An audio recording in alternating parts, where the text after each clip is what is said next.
جو ہے وہ اخلاق سے گری ہوئی پاتال میں والی حرکت کریں تو آپ سوچئے کہ پھر ان لوگوں کو کیا کہا جائے.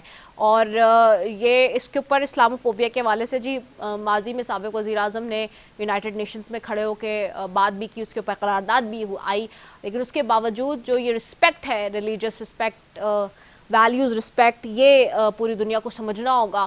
اور جی مسلمان پوری دنیا میں جیسے کہ آپ جانتے ہیں کہ 2 بلین سے زیادہ مسلمان ہیں اس وقت پوری دنیا میں, اور ان کے سینٹیمنٹس کو ہرٹ کرنا اور ان کے مذہب کے ساتھ بار بار کھلواڑ کرنے کی کوشش کرنا, that's totally condemnable, that's totally wrong and that's totally prudent کہ جی ایسا نہیں ہونا چاہیے. واپس آئیں گے جی انٹرنل بات کریں ہم دوبارہ سے, تو ہم یہ دیکھ رہے ہیں کہ انٹربینک اور روپے مارکیٹ میں جو اکانومی کی بات کریں, ڈالر مزید مہنگا ہو گیا ہے اور لوگ یہ کہہ رہے ہیں کہ جی پیسہ آنے کی دیر تھی, پیسہ آ رہا تھا تو سب نیچے جا رہا تھا اور جی چیزیں اسٹریم لائن تھی, جیسا پیسہ آیا پیسہ کھا گئے اگین جی حکومت والے, اور جی پھر سے جو ہے وہ ڈالر بھی مہنگا اور جی سونا بھی مہنگا, every thing is going up again. اور اسی اسنا میں جی نیپرا نے کے الیکٹرک لائسنس میں 6 ماہ کی عبوری توسیع بھی کر دی, جبکہ ہم جان چھڑانا چاہ رہے تھے. ہم کتنی دفعہ سنتے تھے کہ جی آئی پی پی سے جان چھڑانا ہے, آئی پی پیز کو گیٹ لاسٹ کرنا ہے, آئی پی پیز کو دھکا دینا ہے اس ملک سے, مگر وہ آئی پی پیز ہماری جانی چھوڑ ہے. اور بجلی کے نرخ اتنے زیادہ بڑھ چکے ہیں کہ عام لوگوں کے گھروں میں جن میں ایک بھی اگر اے سی نہیں بھی چل رہا تو لوگوں کے 50-60 ہزار روپے کے بل آ گئے, لوگوں کی چیخیں نکل گئی ہیں اس وقت, اور لاکھ 1.5 لاکھ روپے سے اوپر کے بل آ رہے ہیں, مگر nobody is listening, nobody is hearing because everybody is busy in just maintaining or gaining their politics. تو سوال یہ ہے کہ جی اگر پولیٹیکل لوگوں کا عوام کا مسئلہ نہیں سنیں گے, جمہور کے لیے بات نہیں کریں گے, تو پھر ان کو کیوں بٹھایا گیا ہے اور یہ سب کچھ کیوں ہے, پھر وہی سوال آتا ہے. اور اگین پوری قوم کو مبارک ہو کہ جی دوسری جانب منی لانڈرنگ ریفرنس میں احتساب عدالت نے شہباز شریف اور حمزہ شہباز صاحب کو بری کر دیا ہے. تو دیز آر دا تھنگس جس کے اوپر آج ہم بات کریں گے. جی سب سے پہلے میرے ساتھ اسٹوڈیو میں موجود ہیں آغا مسعود صاحب ہیں, سینئر تجزیہ کار ہیں, سر آپ کو خوش آمدید کہتی ہوں. میرے ساتھ جوائن کریں گے سینیٹر بہرامند تنگی صاحب ہیں, پاکستان پیپلز پارٹی کے رہنما ہیں, آپ کو خوش آمدید کہتی ہوں. طاہرہ اورنگزیب صاحبہ ہیں, ایم این اے ہیں مسلم لیگ نون سے, آپ کو بھی خوش آمدید کہتی ہوں. آپ تینوں معزز مہمانوں کا شکریہ. سینیٹر بہرامند تنگی صاحب آپ کی طرف آؤں گی. سینیٹر صاحب یہ اسپیشل سیکرٹری الیکشن کمیشن آج کہہ رہے ہیں جی کہ اگر 12 اگست کو اسمبلی تحلیل ہوئی تو 11 اکتوبر سے پہلے الیکشن کرا دیں گے. سو الیکشن ہوتے ہوئے واقعی آپ لوگوں کو بھی ٹائملی نظر آ رہے ہیں, ول تو سب سے زیادہ پیپلز پارٹی کی ہے اس وقت کہ ٹائملی الیکشن ہو جائے, مگر اس میں کون کون سے مشکلات اور ہڈلز ہیں جو آپ دیکھ رہے ہیں, فورسی کر رہے ہیں؟ بسم اللہ الرحمن الرحیم. رضا, پاکستان پیپلز پارٹی کی ہمیشہ ایک سٹینڈ رہی ہے اور پیپلز پارٹی نے اور لیڈرشپ نے اس مقصد کے لیے بہت بڑی قربانیاں دی ہیں کہ اسمبلیاں اپنی مدت پوری کرے اور پھر الیکشن وقت پہ ہو. ہمارا سٹینڈ کل بھی یہ تھا, آج بھی ہیں. ہم الیکشن کے لیے تیار کل بھی تھے, آج بھی ہیں, اور ہم سمجھتے ہیں کہ الیکشن وقت پہ ہو اور ٹرانسپیرنٹ الیکشن ہو, اور تاکہ کل کوئی ایسی پارٹی اس پہ انگلی نہ اٹھا سکے. اس لیے کہ اگر اسمبلی اپنی مدت پوری نہیں کرتے ہیں 1-2 دن, تو میں سمجھتا ہوں کہ جس مقصد کے لیے پاکستان پیپلز پارٹی محنت کرتی ہیں تو وہ محنت ضائع ہو جائے گی. تو پیپلز پارٹی کے سٹینڈ یہ ہے کہ وقت پہ پورا کرے اسمبلیاں اور وقت پہ الیکشن ہو. جہاں تک سیکرٹری الیکشن کمیشن کے سٹیٹمنٹ کا تعلق ہے تو 11 اکتوبر مینس کے 2 مہینے یعنی 60 ڈیز قانونی ٹائم ہے کہ اگر اسمبلی اپنی مدت پوری کرتے ہیں تو 60 ڈیز, اور اگر اسمبلی اپنی مدت سے 1 دن بھی پہلے آپ ڈیزالو کرتے ہیں تو پھر 90 ڈیز. تو میں سمجھتا ہوں کہ 60 ڈیز کے لیے یہ نہیں ہے کہ پارٹیاں ابھی جب اسمبلیاں ڈیزالو ہو جائے تو پھر اسی دن سے وہ الیکشن کمپین شروع کرتے ہیں. میرے خیال میں تمام پارٹیوں نے اپنے الیکشن کے لیے تیاری شروع کی ہیں. جو کینڈیڈیٹس ہیں اس کو تقریباً 50-60% فائنل کر چکے ہیں. لیکن بات یہ نہیں ہے کہ ہمیں کمپین کے لیے وقت زیادہ ملے, بات یہ ہے کہ ہمیں جو آئینی قانونی راستہ ہے اس پہ اب ہم جائیں. تو میں سمجھتا ہوں کہ پاکستان پیپلز پارٹی چاہتی بھی ہیں کہ اسمبلیاں مدت پوری کرے, اور ہم یہ بھی چاہتے ہیں کہ الیکشن وقت پہ ہو. اچھا, یہ جو ایک نیا مسئلہ کھڑا ہوا ہے سینیٹر بہرامند تنگی صاحب, کہ یہ رانا ثناء اللہ صاحب کہتے ہیں کہ جی پرانی جو سینسز ہے اس کے اوپر الیکشنز ہوں گے, تو پیپلز پارٹی اس پہ کیا غور کر رہی ہے؟ اس دن سینیٹر تاج حیدر صاحب بھی میرے ساتھ تھے, بڑا ڈیٹیل بریف کر رہے تھے کیونکہ ویسے تو الیکشنز کی چیزیں وہ دیکھتے بھی ہیں, انہوں نے بتایا بھی کہ کہاں کمپلیکیشنز آ رہی ہیں, مگر کیا وہ اب تک ایڈریس ہوئی ہیں حکومت میں آپس میں ایک دوسرے کے ساتھ, اور کیا الیکشن کمیشن اور باقی ادارے اس کے اوپر آپ کے ساتھ ان لائن ہو گئے ہیں اور یہ ڈیسائیڈ ہو گیا ہے کہ جی جو الیکشنز ہوں گے وہ پرانی سینسس پہ ہونے یا نئی پہ ہونے؟ دیکھیے رضا, اگر ہم 2023 سینسس کو لیتے ہیں, سامنے رکھتے ہیں, اور اگر وہ سینسس کمپلیشن کی طرف نہیں پہنچ سکتی ہیں اور ہم الیکشن اس وجہ سے ڈیلے کرتے کہ ہم الیکشن کریں گے 2023 کے سینسس سے, لیکن 2023 کے سینسس جو ہے وہ ابھی کمپلیٹ نہیں ہو چکے ہیں, حلقہ بندیاں پوری نہیں ہے, ابھی ہمیں ٹائم چاہیے. تو میرے خیال میں جس سینسس سے, جو 17 کے سینسس سے 2018 کے الیکشن ہوا تھا, تو میں سمجھتا ہوں کہ پھر ہمیں اس کی طرف جانا پڑے گا مجبوراً. بے شک اس پہ ریزرویشن بھی ہے, آبزرویشن بھی ہے, اور ساتھ میں دیکھیں کچھ گیلی شکوے بھی ہیں, لیکن ابھی اگر فرض کریں ہم اس طرف نہیں جاتے ہیں کہ اگر ہم 2017 کے سینسس میں گیپس ڈیفیشنسیز کو دیکھ کے ہم 23 کے الیکشن پہ 2023 کے سینسس پہ جانا چاہتے ہیں لیکن وہ ابھی کمپلیٹ نہیں ہو رہی ہے, تو ہمیں ٹائم چاہیے, 1 سال چاہیے. تو میں سمجھتا ہوں کہ یہ ایک صحیح میسج نہیں ہے.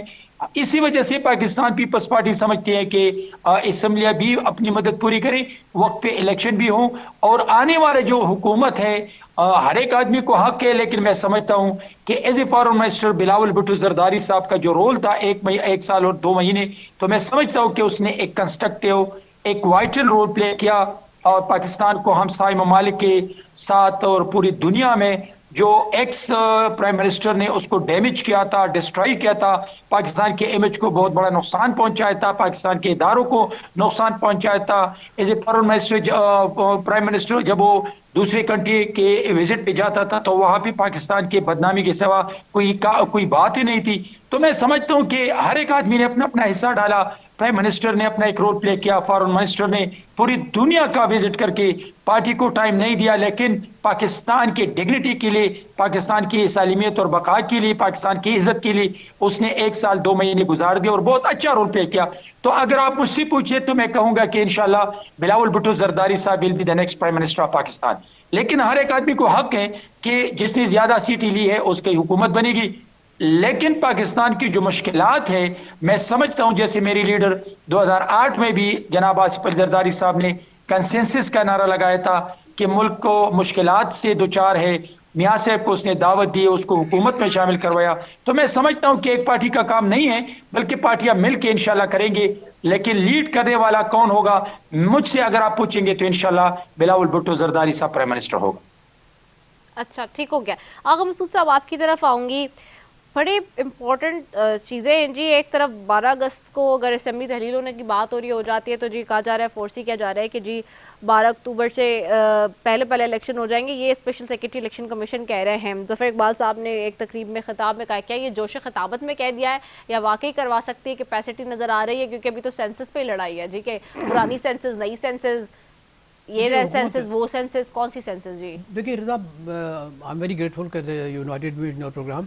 دیکھیے بات اصل یہ ہے کہ جو موجودہ حکومت ہے اس کی نیتی نہیں ہے کہ الیکشنز کروائیں. یہی وجہ ہے کہ یہ پورے معاشرے میں کنفیوژن کریٹ کر رہے ہیں. ابھی جو اسٹیٹمنٹ آیا ہے which is being supported by the president government, اس میں یہ کہا ہے کہ 2017 کے سینسس سے پہ الیکشنز ہوں گے. اچھا, اس کے بعد یہ کہ ایم کیو ایم کا پورا وفد کیا, انہوں نے ملاقات کی پی ایم صاحب سے, اور انہوں نے اپنے جو اعتراضات تھے, تحفظات کا لفظ استعمال میں سمجھتا ہوں نہیں کرنا چاہیے, اعتراض کا لفظ استعمال کیا, انہوں نے اعتراضات کیے کہ یہ قسم کی چیزیں ہیں. تو پرائم منسٹر صاحب نے سنا ہے, لیکن میں یہ سمجھتا ہوں کہ ان تمام چیزوں کے باوجود بھی, چاہے ایم کیو ایم ہو یا کوئی جماعت اسلامی ہو, یہ جو لوگ ہیں اس سے اتفاق نہیں کرتے. کیونکہ دیکھیے اب بھی میں سمجھتا ہوں کہ جو سینسس 2023 کے ہیں وہ مکمل ہو گئے ہیں, اور ان کو معلوم نہیں ہے کہ یہ مکمل ہو گئے اور آسانی سے کرائے جا سکتے ہیں. لیکن کیونکہ دیکھیے نیتی نہیں ہے, دیر از اے نو ول ہی نہیں ہے الیکشن کرانے کی. اب مجھے بتائیے کہ انٹرن گورنمنٹ جو ہوتی ہے کانسٹیٹیوشن کے تحت 3 ماہ کے لیے آتی ہے, اور the role of the interim government is actually to conduct the fair and transparent elections. اگر وہ 60 دن ہوں گے تو وہ تو کانسٹیٹیوشنلی بھی مطلب یہ کہ بات غلط ہے, جو کہ ہونا نہیں چاہیے.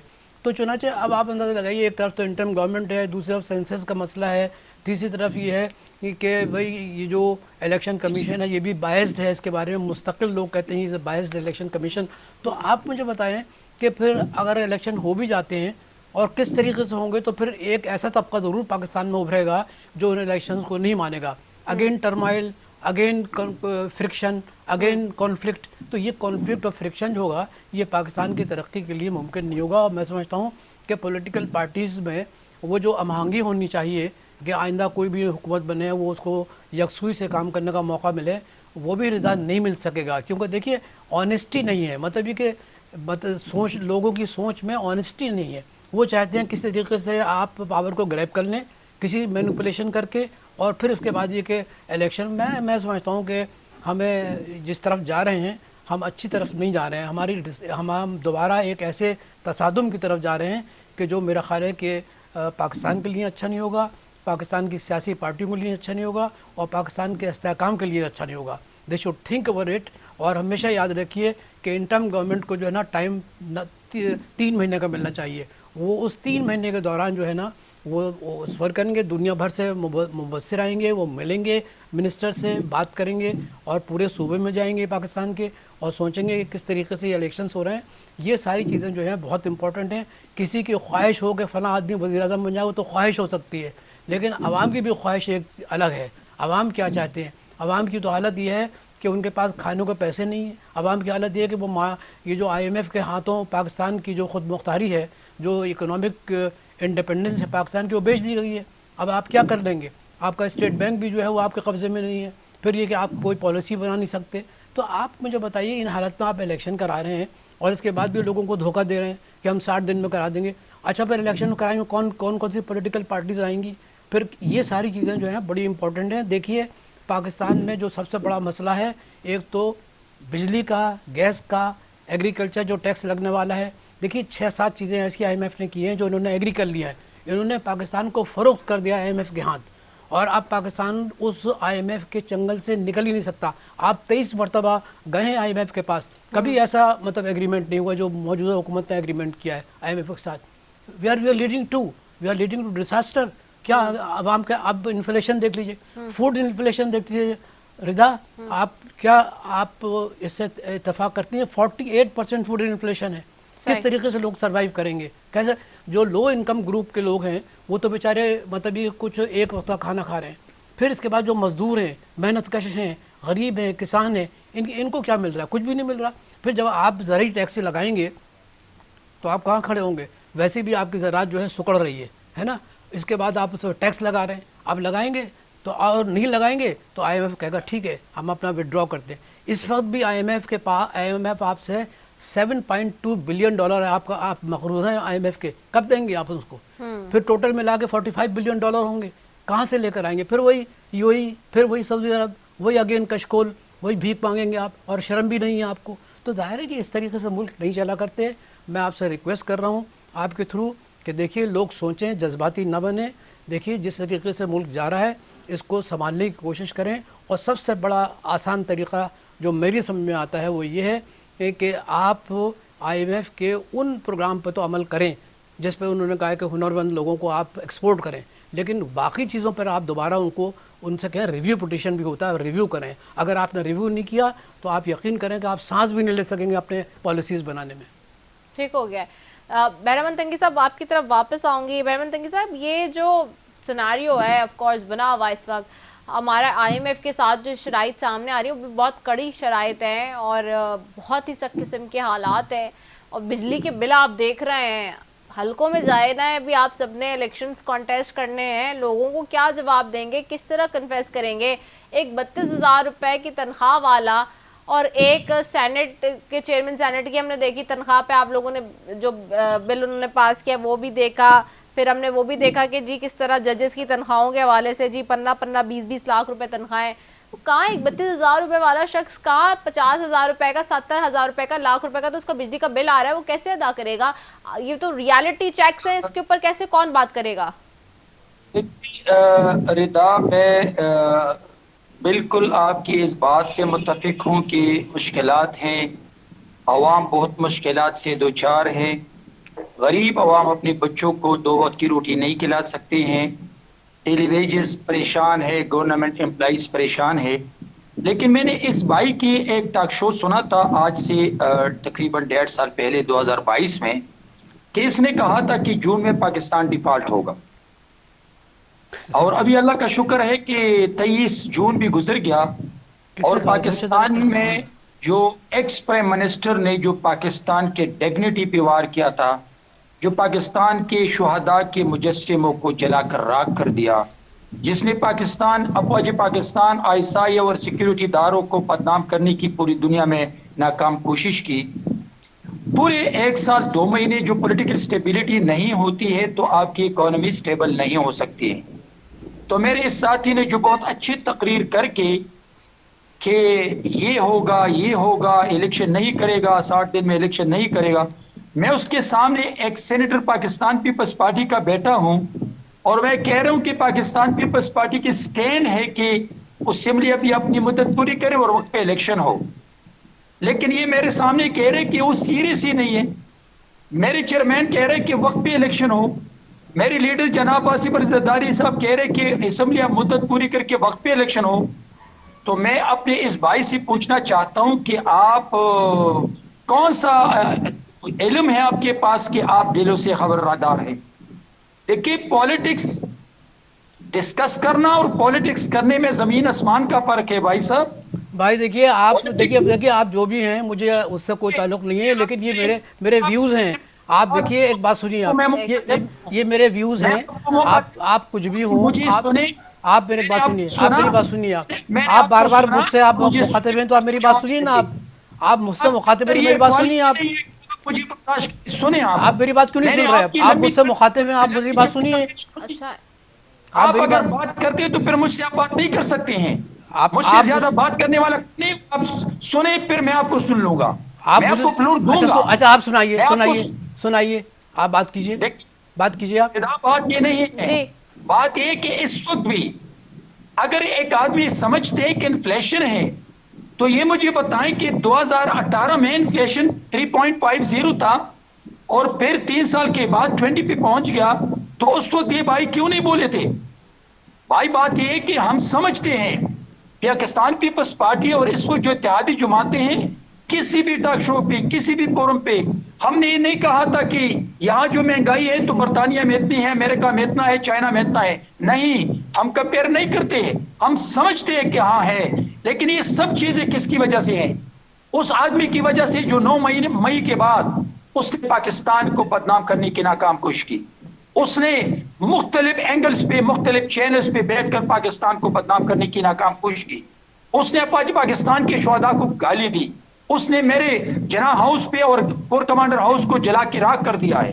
اس بندے نے 1 مہینے اور 3 سال جو ڈیموکریٹک پروسیس کے ذریعے اس کو وزیر اعظم ہاؤس سے نکال کے باہر کیا، اس نے آج تک جو کچھ کہہ رہے ہیں وہ پاکستان کی بدنامی کے باعث بنتی ہے۔ لیکن ان تمام مشکلات کے باوجود جو بجٹ پیش کیا ہم نے، اس بجٹ میں جو اس نے 4 سالوں میں امپلائیز کو ریلیف نہیں دیا تھا، ریٹائرڈ ملازمین کو ریلیف نہیں دیا تھا، جو پرائیویٹ سیکٹر میں کام کرنے والے بچوں کو، لوگوں کو، اس کو ریلیف نہیں دیا تھا، اس مشکل بجٹ میں بھی ہم نے اس کو ریلیف دیا۔ اور ہماری کوشش یہ ہے کہ پیپلز پارٹی عوامی بجٹ پہ یقین رکھتے ہیں، اس لیے کہ ایک عوامی جماعت ہے اور ہم سمجھتے ہیں کہ ہم اپنی ذمہ داری سے بھاگتے نہیں ہیں، ہم کہہ رہے ہیں، ایکسپٹ کرتے ہیں کہ مشکل ہے، لیکن اگر آپ یہ بات کرتے ہیں کہ یہ پارٹیاں ان کو شرم نہیں آتی اور یہ الیکشن میں دلچسپی نہیں لیتے ہیں، تو پاکستان پیپلز پارٹی نے تو 17 MNAs کے ساتھ اپوزیشن کر کے ہم الیکشن میں گئے ہیں، ہماری حکومت کو 18 مہینے کے بعد ختم کر کے ہم نے پاکستان کو جلانے گراؤ کی بات نہیں کی تھی، ہم نے پاکستان کو 3 حصوں میں تقسیم کرنے کی بات نہیں کی تھی، بلکہ ہم الیکشن میں گئے تھے اور ہم نے الیکشن کنٹیسٹ کر کے اسی وقت 45 ہندسے سے دائرہ کار کے کہ یہ 45 سیٹ لیں گے۔ تو پاکستان پیپلز پارٹی کی سوچ ڈیموکریٹک سوچ ہے، ہم عوامی یقین رکھتے ہیں، ہم جمہوری نظام کو مضبوط دیکھنا چاہتے ہیں اور مضبوط جمہوری نظام کے لیے گڑی خدا بخش میں میری لیڈرشپ کی 4 قبریں ہیں، وہاں پہ ہزاروں ورکر کی قبریں ہیں، ہم نے بہت بڑی قربانیاں دی ہیں جمہوری نظام کے لیے، اور ابھی بھی ہماری لیڈرشپ، ہماری ورکر کوشش کرتے ہیں کہ ہم جمہوریت کو مضبوط کریں، اس جمہوریت میں جو عوام کو فائدہ ہو، ادارے مضبوط ہو، ادارے اپنے مینڈیٹ میں کام کریں، لیکن تقریر کرنا ٹاک شو پہ آ کے بہت آسان کام ہے۔ اچھا دیکھیے، بات سنیے، آپ کی بات ہو گئی آپ کی، آپ کی بات ہو گئی نا, ہو گئی. اب آپ مجھے موقع دیں, آپ جی اب مجھے موقع دیں. دیکھیے بات ہے جو آپ بات کر رہے ہیں نا, یہ آپ کا اوپینین ہو سکتا ہے, یہ آپ کے خیالات ہو سکتے ہیں, کیونکہ آپ پیپلز پارٹی سے متعلق ہیں.